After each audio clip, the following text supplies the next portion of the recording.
Okay, today we're going to make Hershey's peanut butter blossom cookies. I have taken the liberty of pre-measuring all my ingredients. It helps with accuracy, and then I know I haven't forgotten anything. All right, so here is my flour. This is brown sugar and white sugar, granulated sugar. That's for rolling the balls in and putting them on the cookie sheet. Here's the peanut butter. We have 1 egg. We're going to measure out a teaspoon of vanilla. In here is salt and baking powder and the milk. So today I'm using a KitchenAid stand mixer. If you don't have a stand mixer, you can use just a mixer with the beaters and it works fine. Almost forgot, the most important ingredient is 1 stick of butter, softened, so everything else should just blend together perfectly. So we're going to add 3/4 of a cup of peanut butter to our stick of butter, and we're going to cream them. So I'm going to lock the top of this mixer in place, and we're going to close this. And the next thing is the white sugar and the brown sugar. Same thing now, we're going to cream this. Next thing we're going to put in is the wet ingredients, which is the milk, the vanilla, and the egg.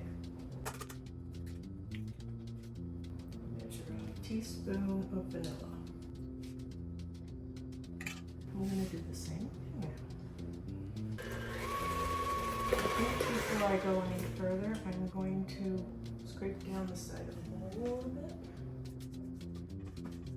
Alright, now we're going to add some flour. I'm going to actually take the baking powder and the salt, and I'm going to mix them in with the flour. Stir it up so that the dry ingredients get all mixed together well. I'm going to start easily with putting the flour in so it doesn't fly everywhere.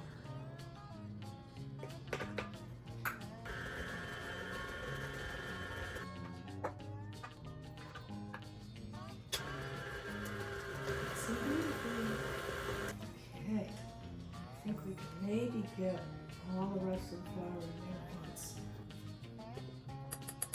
There we go.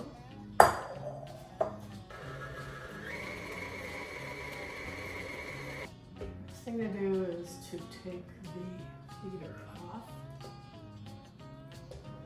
Okay. So that's that for the batter. Okay.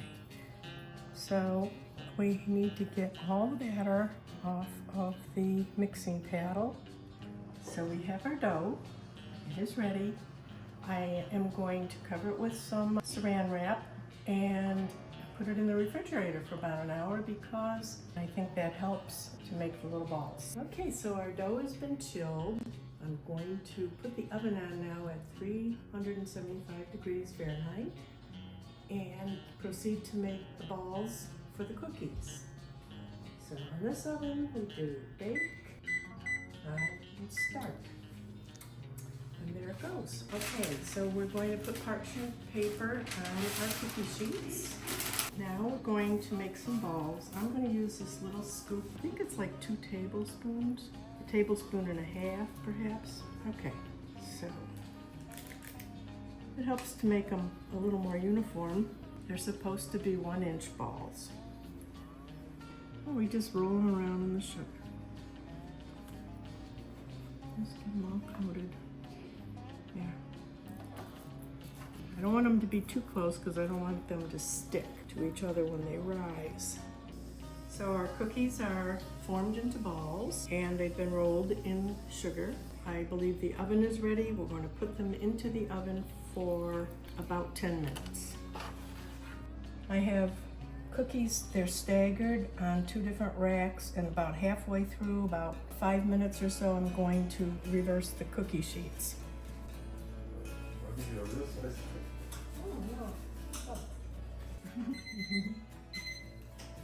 All right, I'm just going to allow a little bit more because we lowered the temperature so much when we put them in. All right, let's look again. give them another minute. Should be a little bit of browning on the top of them. Come on, babies. All right, yeah, see, that's just got a hint of cooking on it. Okay, watch out, baby, I don't want to step on you. Our cookies are baked, and immediately we stick a Hershey Kiss in them while they're still warm. I have taken the liberty of unwrapping them, and I like to have them on a plate because that way I can just grab the top of them and push them in. I'm not jockeying for any kind of position here. And look how beautiful the cookies are once they're done and the Hershey's Kiss is pressed into them. Now they have to set up probably a couple of hours because that chocolate will melt from the heat of the cookie. So you can't really stack them one on top of the other until they're fully cooled, or you're gonna have just smushy chocolate over the top. All right. Yay!